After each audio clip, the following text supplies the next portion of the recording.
Guys, ito yung gulay ko, worth 30 pesos, half kilo.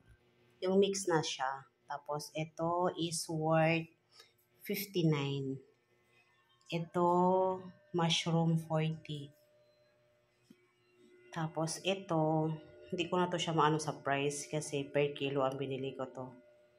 Sa burgers ko kasi may scrap sila. So, scrap yan siya. Mura lang yan siya.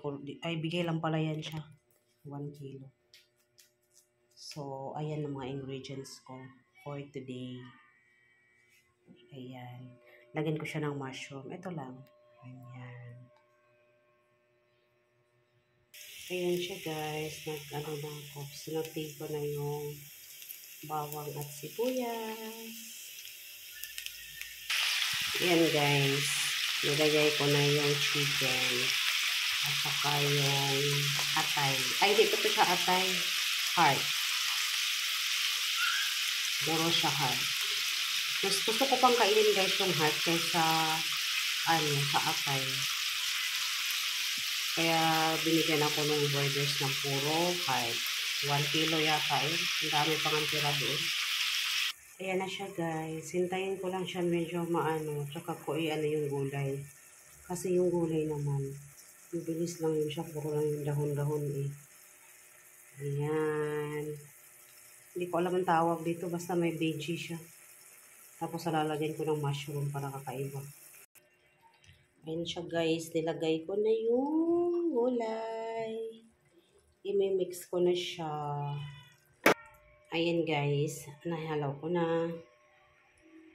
Ang ano na naman ang gulay na to. Ano lang. Carrots lang pala to. Tsaka cabbage.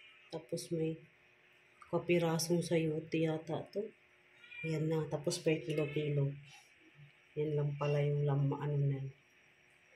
pag-mix na siya. Chop suey mix yan pero hindi naman talaga yan chop suey mix kasi kulang dalawa nga lang yan nakikita ko. Isang hiwa nga lang ng sayote nakita ko. So at least gulay na rin yan. Tsaka ko na ilagay yung mushroom pag naluto na talaga yung gulay. Hindi ko naman siya sa overcook kasi mas masarap yung crunchy. Guys, hindi ko na siya pinakita pero nilagyan ko siya ng konting cornstarch para medyo maglapot yung sabaw. Yan. Mas masarap kasi yung ganun, yung medyo malapot. Medyo malapot-lapot na siya. Pwede na. Yan, masabaw. Kasi gusto ng mga batang may sabaw. Kaya nilagyan ko na lang ng, ayan, ito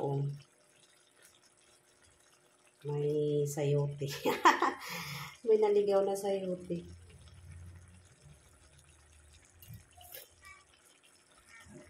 Ayan, masarap na. Ayan na guys, ilalagay ko na yung mushroom kasi gusto ko may twist. Ayan.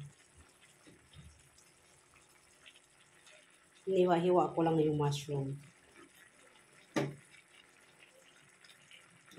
Ayan. Tapos i-mix ko.